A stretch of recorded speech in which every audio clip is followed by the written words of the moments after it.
Bonjour et bienvenue à tous sur la chaîne Anomalie aérienne non conventionnelle ufologie dynamique. On reprend tout de suite le rapport de la NASA dans cette deuxième vidéo. Et bien sûr, ce sera la fin de la lecture de ce rapport. Et bien sûr, on donnera un avis, bien sûr, personnel sur ce rapport. Allez, c'est parti. Alors, il y a une question qui avait été posée. Alors là, on voit tout de suite l'objet du Moyen-Orient, excusez-moi, image prise par MQ9 d'un objet apparemment argenté ressemblant à un orbe du Moyen-Orient. Alors apparemment cette image serait un ballon, hein, d'après en fait une étude indépendante. Faut savoir que forcément, avant cette étude, le rapport avait été écrit avant cette étude indépendante. Alors, l'ARO n'a pas encore confirmé que c'était un ballon, hein, pour information, mais néanmoins, il semblerait que ce soit un ballon, donc lors, en fait, tout simplement d'une période festive au Moyen-Orient. Voilà, donc on va tout de suite, bien sûr, continuer cette lecture. Donc, il y avait une question, quelle technique d'analyse scientifique actuellement en production pourrait être utilisée pour évaluer la nature et les origines des pans? Ça, c'est intéressant.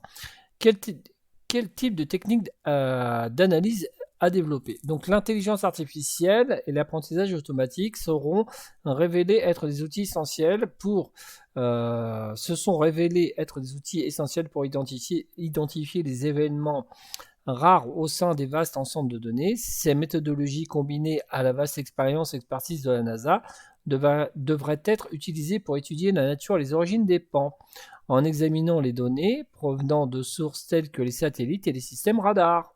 Cependant, l'efficacité de l'intelligence artificielle dans l'étude de l'UAP dépend essentiellement de la qualité des données, normal, utilisées pour entraîner l'IA à des analyses ultérieures. Forcément, il faut en fait faire apprendre à l'intelligence artificielle ce que c'est et ce que ce n'est pas, et puis bien sûr lui donner tout un tas de données, si vous voulez, donc des données de recherche pour qu'elle comprenne en fait tout simplement et qu'elle arrive en fait à discriminer tout simplement.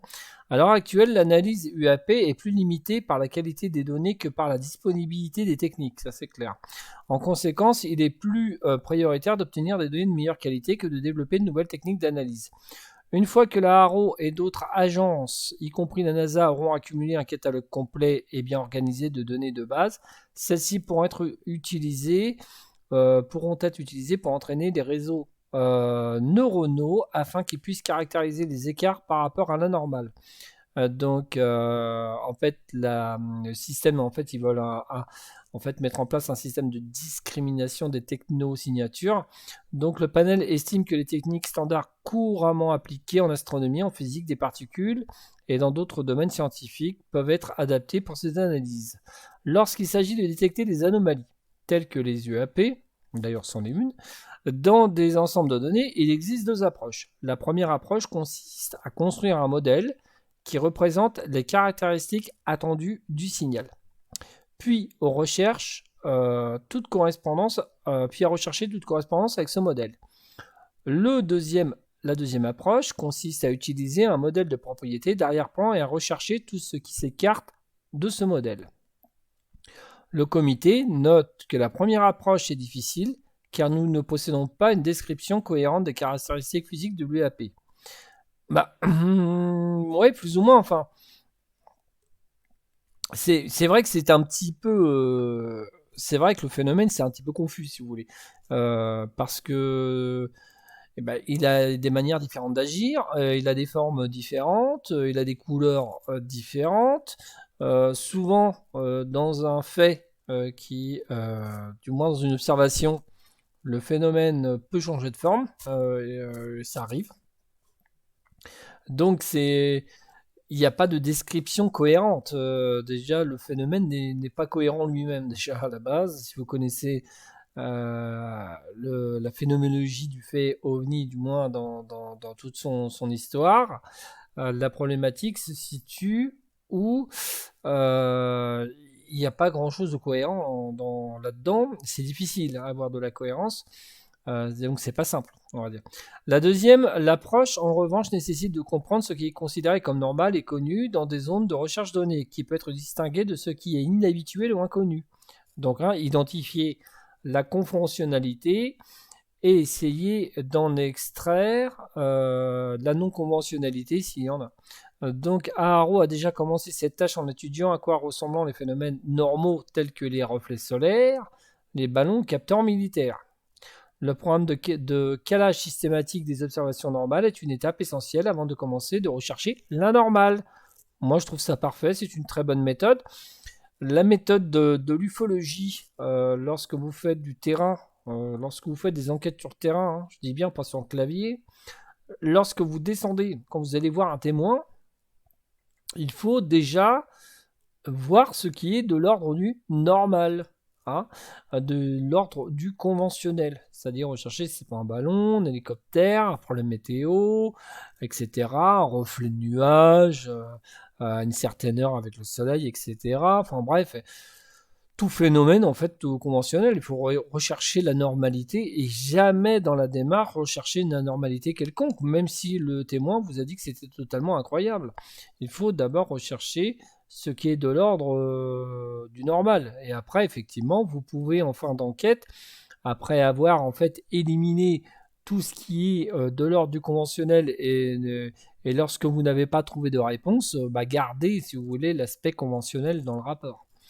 Hein, donc, c'est un rapport compliqué parce qu'en fait, vous n'avez pas de réponse, en fait, tout simplement. Donc, vous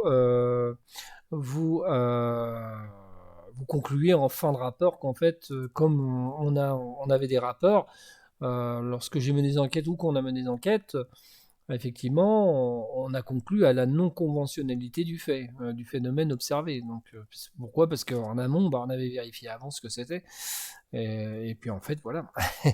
Malheureusement, il arrive des fois à ne pas donner de réponse aux témoins.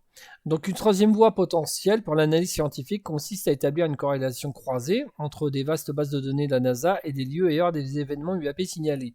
Une fois qu'une liste complète des rapports sera disponible, le panel considère qu'il s'agit d'une méthode prometteuse pour une analyse future.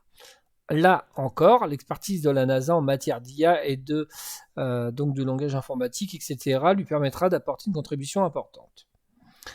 À toute forme d'analyse scientifique, y compris l'analyse UAP, il est essentiel que les données utilisées pour l'IA soient collectées selon des normes rigoureuses. Les données doivent être collectées à l'aide d'instruments calibrés adaptés à leur cas d'utilisation respectif, accompagnés de métadonnées pour faciliter l'étalonnage et la compréhension contextuelle. Une conservation et une intégration adéquate des données sont également essentielles pour permettre une analyse scientifique, pour établir une compréhension de base, un examen des événements connus avec des instruments calibrés, avec une précision est également nécessaire. Normal. La NASA, avec son expertise en matière d'étalonnage, de gestion de l'analyse avancée des données, est bien placée pour jouer un rôle central dans ses efforts au sein du cadre pan-gouvernemental d'évaluation de l'UAP. En considérant les facteurs, là, si on regarde, en considérant bien sûr les facteurs ci-dessus, quelles contraintes physiques fondamentales peuvent être imposées sur la nature et les origines donc du phénomène? Les observations donc de l'UAP à ce jour sont incohérentes et ne respectent pas des principes similaires. Oui, si on peut faire un commentaire, effectivement, on vient de le dire tout à l'heure, c'est incohérent. Effectivement, c'est incohérent. C'est incohérent du point de vue, si vous voulez, de notre perception de la physique. C'est incohérent du point de vue de notre perception de l'avionique moderne. Donc ça pose un problème, en fait, si vous voulez. En conséquence, il est difficile de leur imposer des contraintes physiques à l'heure actuelle, ce qui constitue une forte motivation, pour le cadre rigoureux et fondé sur des preuves articulées dans ce rapport. Les contraintes physiques les plus fortes ne portent pas sur des événements anormaux, mais sur des événements conventionnels. On connaît les gammes de vitesse, d'accélération pouvant être obtenues par des plateformes de drones, des ballons et des avions de pointe. Les écarts par rapport à ce comportement, comme toute observation bien caractérisée de vitesse et d'accélération en dehors de cette plage, sont scientifiquement intéressants pour l'évaluation des données de l'UAP. Bah oui, tout ce qui est en dehors de ce qu'est un ballon, on vient d'un drone ou d'un avion de pointe, est forcément intéressant du point de vue scientifique. C'est intéressant au point de vue de la recherche. Parce que si ces caractéristiques de vol ne correspondent pas à un ballon, un avion ou à un drone, c'est que c'est autre chose. Mais c'est autre chose, on l'a pas. On l'a pas, on va dire, trivialement, on l'a pas dans un garage, si vous voulez. Donc, c'est intéressant, forcément. Le comité souligne que déterminer clairement les distances est essentiel pour comprendre et corroborer tout l'événement anormal à haute vitesse et à forte accélération. Un fait confirmé par les conclusions de Haro selon laquelle la grande majorité des pans ont des explications prosaïques. Si le cadre pan-gouvernemental pour comprendre l'UAP avec la NASA joue un rôle crucial, devait mettre en œuvre la prépondérance des étapes prescrites ci-dessus. Alors, le panel envisage d'imposer des contraintes physiques sur l'UAP, ainsi que l'ensemble des natures et origines plausibles, qu'en mettant une portée de main. Si tous les événements non identifiés se déroulent à des vitesses d'accélération conventionnelles, cela indique probablement une explication conventionnelle. Logique. Quoique, il y a des phénomènes qui sont en fait rapportés, qui vont aussi vite qu'un avion. Bon, après, forcément, qui accélèrent, ou qui ralentissent, ou qui s'arrêtent. Mais on a vu des phénomènes qui allaient aussi vite qu'un avion, mais ça ne voulait pas dire que c'était un avion. Surtout que souvent, des fois, le témoin ne décrit pas d'aile, de gouvernail, etc. Enfin, ne décrit pas, si vous voulez, toutes les caractéristiques d'un avion ou d'un hélicoptère, et puis ça va aussi vite pourtant. Donc des preuves convaincantes d'accélération et de vitesse anormale vérifiées pointeraient vers des explications potentiellement nouvelles de l'UAP. Bah oui. Donc ce qui les intéresse en fait, c'est vraiment il faut vraiment eux qui ciblent, enfin c'est ce qu'ils font d'ailleurs dans la méthodologie, c'est de cibler vraiment ce qui est véritablement de l'ordre de l'anormal. C'est-à-dire faut pas que ça vole comme un avion tout simplement. Hormis si forcément si j'avais des photos, des vidéos extrêmement crédibles de capteurs optiques, bon, d'un objet allant aussi vite qu'un avion, mais ça n'a pas la forme d'un avion ou d'un hélicoptère, bon, ou d'un ballon, forcément ça serait intéressant. Mais eux, ce qu'ils veulent quand même en premier lieu, c'est quand même que l'objet puisse s'arrêter, puisse repartir très très vite, etc. Puisse en fait effectuer des virages à angle droit, par exemple. Ce qu'on retrouve beaucoup, par exemple, dans les témoignages rapportés de pilotes civils militaires, mais aussi pas mal d'observateurs au sol, où en fait le phénomène passe d'un angle à un autre, on ne sait pas pourquoi, on ne sait pas comment il fait ça, mais c'est ça qui est vraiment anormal en fait, tout simplement. Donc, quelles données de l'espace aérien civil liées au PAN ont été collectées par les agences gouvernementales et sont-ils disponibles pour analyse afin d'éclairer les efforts visant à mieux comprendre la nature et les origines des PAN et de déterminer le risque que les PAN présentent pour l'espace aérien national? Les agences gouvernementales, y compris la FAA, rassemblent des données sur l'espace aérien civil qui peuvent être analysées pour rechercher des pans. Ces données comprennent des informations obtenues des tours de contrôle, du trafic aérien et des systèmes radars. Cependant, il est essentiel de noter que ces données ne sont toujours pas optimisées ou adaptées à une analyse scientifique rigoureuse des pans. Les observations se produisent presque toujours accidentellement à l'aide d'instruments non spécifiquement conçus pour détecter les objets, c'est clair. En outre, des informations contextuelles cruciales sous forme de métadonnées font souvent défaut, c'est vrai. Bien que les données de l'espace aérien civil aient été utilisées par la HARO pour faciliter l'analyse des cas isolés de PAN, il est peu probable que le vaste corpus de ces données permette une compréhension globale de la taille, du mouvement ou de la nature des pans. C'est clair, c'est pas encore assez. Bon, même si les témoignages nous donnent quand même des compréhensions globales de la taille, mais il n'y a pas de taille de pan spécifique en fin de compte. Parce que là, ils identifient le paquet de cibles de la HARO qui les voit comme petits et comme sphériques. Moi, je vois bien, mais l'histoire de l'ufologie, l'histoire des témoignages rapportés dans un cadre officiel ou non officiel, nous rapporte qu'à toutes les tailles possibles et inimaginables, jusqu'à avoir des tailles complètement immenses, et puis jusqu'à avoir des tailles extrêmement petites en fin de compte. Donc c'est difficile. Il n'y a pas de compréhension globale de la taille, enfin tout simplement. il cherche à identifier un genre de paquet de cibles, comme le disait le docteur Shankar Patrick, mais c'est compliqué quand même. Parce que un phénomène ovni n'a pas une manufacture spécifique. Regardez l'ensemble des témoignages depuis l'ère médiatique de l'ufologie, donc 1947. Il n'y a pas de taille en fait, il n'y a pas de manufacture. Un ovni n'est pas fabriqué dans une usine en série, c'est ce que je veux dire, si vous voulez, de façon à vulgariser. Mon propos, c'est pas construit en série, voilà. Alors effectivement, il y a énormément de témoignages où il y a des phénomènes qui se ressemblent. En plus des corrélations entre les cas qui peuvent survenir d'un coin de la planète à un autre. Et c'est le même phénomène, effectivement, ça c'est vrai. Mais il y a un nombre de formes énorme. Donc c'est pas simple, hein. Ça va pas être simple pour eux en tout cas. Et il n'existe actuellement aucun moyen fédéral standardisé pour établir les rapports civil-UAP, ça c'est vrai. Ça c'est chez eux, mais même au niveau mondial, c'est dommage. Alors que la HARO met en place des mécanismes systématiques pour les rapports UAP de l'armée, du renseignement, les lignes directrices actuelles de la FAA demandent aux citoyens souhaitant signaler un UAP de contacter les forces de l'ordre locales. C'est un peu comme nous pour les gendarmeries. En conséquence, la collecte des données est clairsemée, non systématique et dépourvue de tout protocole de conservation de contrôle. Ça c'est vrai, hein, c'est pas remis. Alors en France c'est un petit peu mieux. C'est vrai qu'on a toujours été en avance sur les États-Unis, c'est plus le cas maintenant. Mais c'est vrai qu'on a quand même été les premiers à standardiser la chose et à pouvoir lier les organismes entre eux pour faire la collecte d'informations. On peut le dire, pour la France, on a été vraiment les pionniers dans ce domaine. Bon, maintenant, c'est plus le cas, on est complètement dépassé par la HARO en l'espace de 2 ans. Ils ont rattrapé 30 ans, quoi. Mais bon, c'est parce qu'ils ont plus de moyens, tout simplement.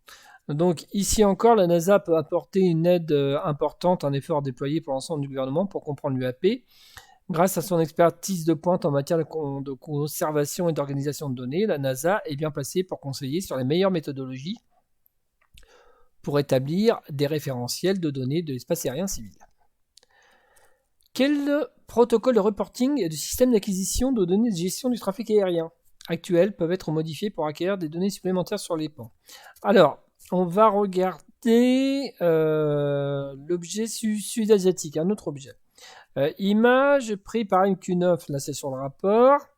Donc, objet non identifié en Asie du Sud avec un siège atmosphérique apparent. Et une cavitation évaluée plus tard comme un avion commercial probable par le bureau donc de la HARO. La cavitation est probablement un artefact capteur résultant de la compression vidéo.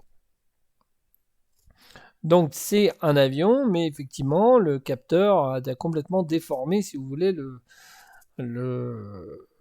l'objet observé, qu'il s'agirait d'un avion. Donc on voit que ça en fait provoque un artefact, si vous voulez.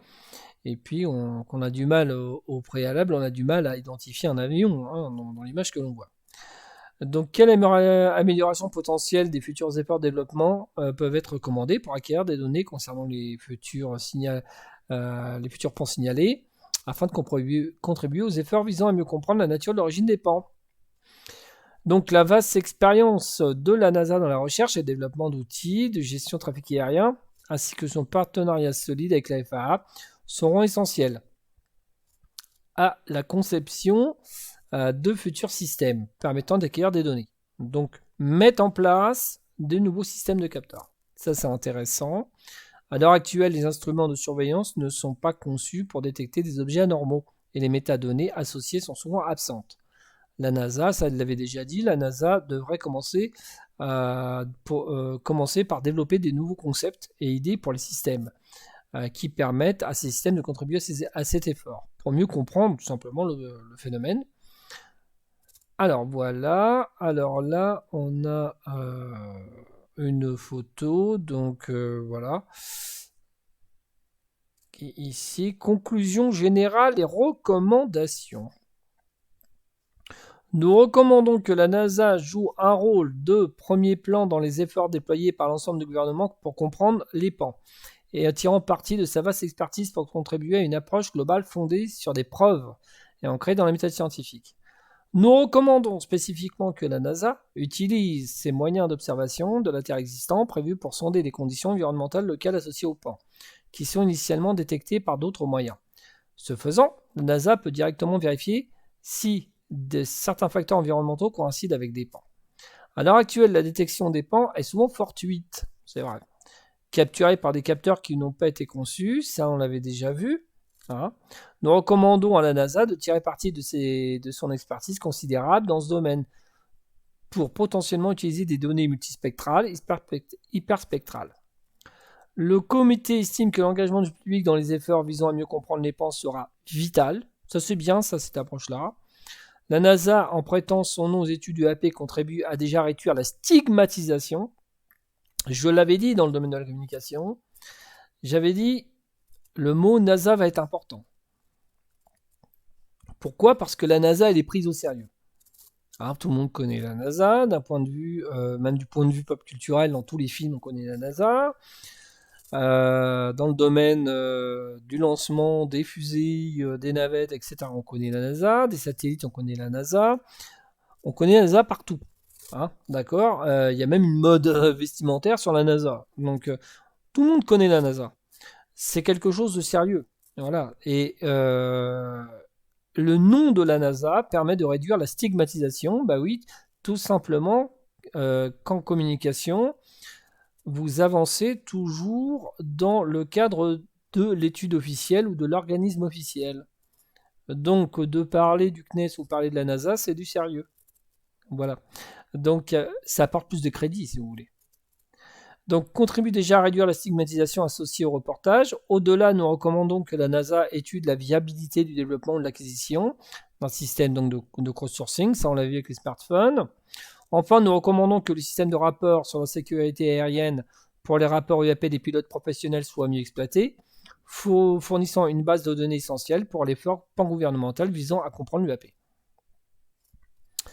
Donc voilà. En conclusion, la NASA est dans une position unique pour contribuer à une approche robuste et systématique de l'étude, poursuivant ainsi sa mission de faire progresser les connaissances scientifiques. Oui, c'est étudier le phénomène, c'est aller vers la progression de la connaissance scientifique d'un phénomène que l'on ne connaît pas. Hein, c'est ce que je dis souvent. Et d'ailleurs, c'est ce que devraient comprendre beaucoup de journalistes. C'est faire progresser la connaissance scientifique. C'est pas faire progresser la connaissance des petits hommes verts, c'est faire progresser la connaissance scientifique d'un fait qui est observé par des témoins dans le ciel ou des témoins au sol. Voilà. Donc l'expertise technique et l'exploration. Lors de l'examen des recommandations ci-dessus et en fonction des priorités budgétaires, la NASA devrait tirer parti de ses capacités, de son expertise de base, pour déterminer si elle doit jouer un rôle de premier plan ou de soutien dans la mise en œuvre de recommandations de données. Le positionnement du rôle de la NASA doit en outre être situé dans le contexte d'une approche pan-gouvernementale plus large pour comprendre les pans.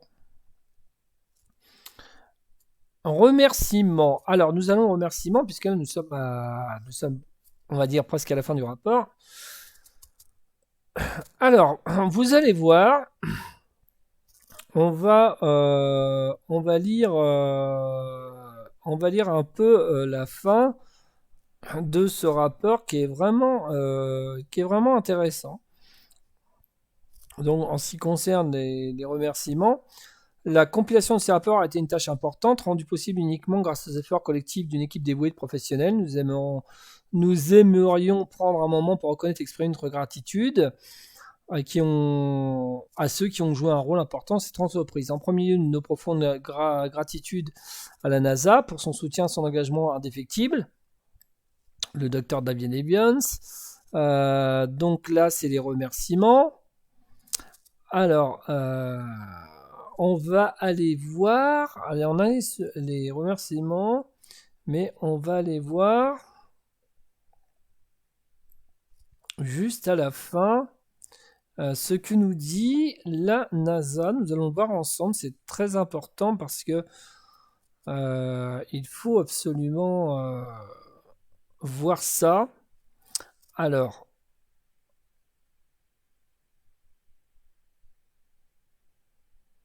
On va regarder. Alors, attention. On va pouvoir justement en débattre. La NASA est la principale agence d'exploration du système solaire. Il dispose déjà d'un programme actif de détection d'objets dans notre voisinage solaire à l'aide d'installations au sol dans l'espace. Et il pourrait exploiter ses capacités pour rechercher des objets dans l'espace présentant des mouvements ou des trajectoires anormales. Par exemple, nous sommes capables de lancer des vaisseaux spatiaux capables de s'échapper de l'orbite terrestre et même d'échapper à la gravité solaire. Une civilisation plus avancée pourrait être capable de construire des engins capables de se déplacer beaucoup plus vite que la vitesse de fuite de 45 km/s depuis l'orbite terrestre, ou même la vitesse de 600 km/s depuis notre galaxie. Les voyages interstellaires nécessiteraient probablement de telles vitesses et pourraient impliquer des déplacements et à des vitesses relativistes. La recherche d'objets à grande vitesse se déplaçant dans notre système solaire est un exemple d'étude à risque élevé d'échec et valeur de retour élevée. En plus de recherche des vitesses anormales dans des ensembles de données nouveaux ou existants. Les programmes de recherche pourraient cibler des objets présentant des courbes de lumière, des accélérations, des signatures spectrales inhabituelles ou d'autres anomalies pertinentes. Ils ont déjà les signatures spectrales inhabituelles. Je reviens sur l'étude ukrainienne qui conclut à quelque chose d'anormal du point de vue spectral, c'est-à-dire que dans le cadre de la détection de phénomènes fantômes ou de phénomènes dits cosmiques, ils ont déjà des signatures spectrales. Et d'ailleurs, c'est pour ça le rapport est sorti après avoir étudié le rapport ukrainien qui avait été commandé par la NASA. Donc, c'est pour ça d'ailleurs qu'il y a ce rapport. C'est suite aussi à différentes études qui ont été commandées, et puis des retours en disant oui, ok, il y a quelque chose, il faut absolument que l'on lance un grand projet. Voilà. Donc, et d'autres anomalies pertinentes. Donc, les missions de la NASA actuelles planifiées ou existantes peuvent élargir leur portée, inclure la recherche de signatures technologiques extraterrestres dans l'atmosphère planétaire. Alors ça, j'étais un peu secoué. J'étais un peu secoué en lisant ça parce que dans un tel rapport, dans un tel retour de rapport, elles peuvent inclure des recherches de signatures technologiques extraterrestres dans les atmosphères planétaires, sur les surfaces planétaires ou dans l'espace proche de la Terre. C'est absolument quand même assez lourd de sens. Ces recherches ne nécessitent généralement pas de modification de matériel ou d'acquisition de données, mais peuvent simplement nécessiter de nouvelles orientations dans l'analyse des données. Par exemple, des études à haute sensibilité des points Lagrange stables Terre, Lune, pourraient éventuellement trouver des technosignatures, mais aussi auraient probablement un bénéfice scientifique élevé, comme éventuelle découverte de vestiges de la collision qui a formé notre Lune.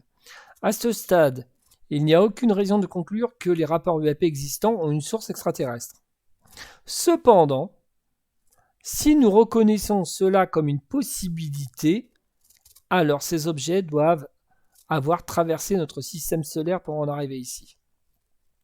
C'est-à-dire, quand vous lisez cela, ils sont en train, s'ils reconnaissent, eux, qu'il y a une anormalité, qu'ils n'arrivent pas à définir ce que c'est, ils considèrent que c'est extraterrestre. Alors, quelque part, il y a plein d'hypothèses qui peuvent être rentrées en ligne de compte, mais effectivement, c'est quand même lourd de sens à la fin de ce rapport de lire une chose pareille, parce que s'ils reconnaissent qu'il y a une possibilité, ils considèrent que ces objets volants doivent avoir traversé un système solaire pour en arriver ici. Donc qu'on est visité tout simplement. Alors tout comme la galaxie ne s'arrête pas à la périphérie du système solaire, le système solaire comprend également la Terre et ses environs. Ainsi, il existe un continuum intellectuel entre les technosignatures extrasolaires, le système solaire SETI et la technologie extraterrestre inconnue, potentielle opérant dans l'atmosphère terrestre. Alors quand j'ai lu ça, c'est pareil, je me suis quand même posé la question. Je me suis dit, quand même, ainsi il existe donc une réflexion intellectuelle, si vous voulez, entre les technosignatures extrasolaires, le système solaire SETI, etc., et la technologie extraterrestre inconnue potentielle. Elle est potentiellement présente dans l'atmosphère terrestre, d'après eux, selon un continuum intellectuel, hein, de technosignature. Si nous reconnaissons la plausibilité de l'un de ces éléments, dans les éléments que je vais évoquer, alors nous devrions reconnaître que tous sont au moins plausibles.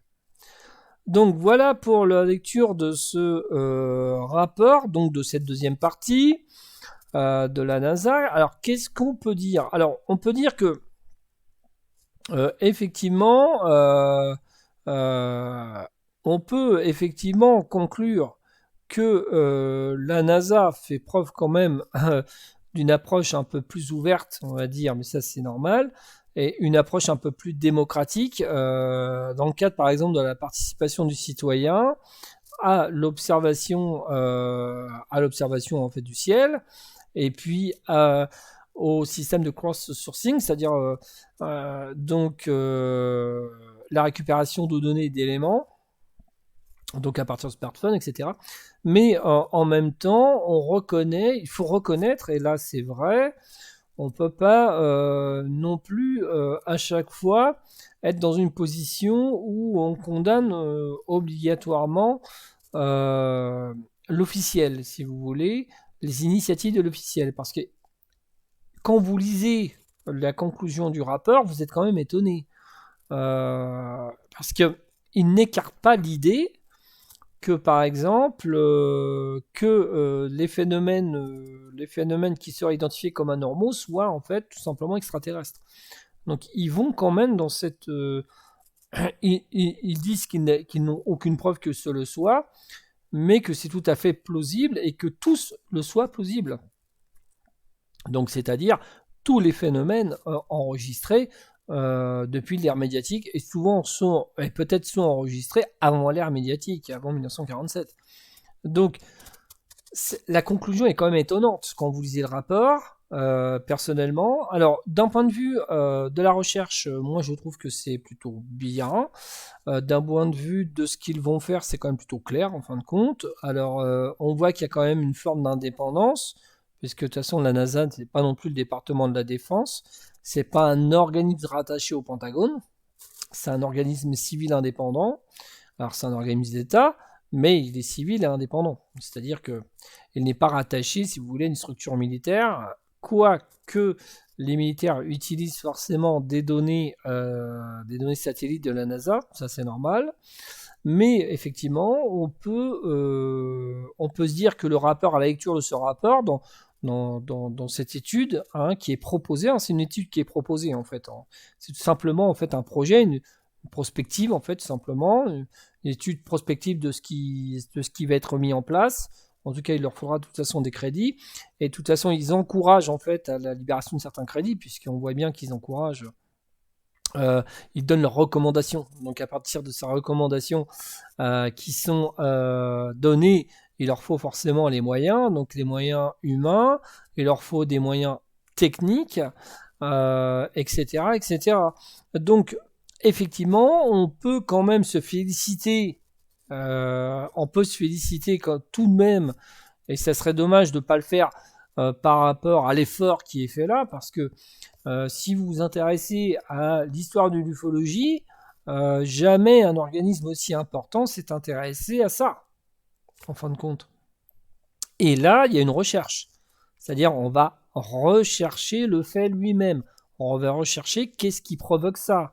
De voir peut-être de quoi c'est fait, à travers différents capteurs optiques, etc. Donc voilà pour cette étude. Bien sûr, dans cette section, on parlera d'une autre étude officielle, ou voire non officielle, mais du moins une étude sérieuse civile. Et bien sûr, on continuera à parler de ce qu'on fait aujourd'hui en termes de recherche concernant les gouvernements, les recherches qu'ils font, les organismes scientifiques, etc., les études prospectives sur la question. Voilà. Écoutez, je vous dis à bientôt pour une prochaine vidéo, bien sûr, dans cette section études, analyse et prospective. Voilà, des phénomènes aérospatiaux non identifiés. Allez, ciao, bye.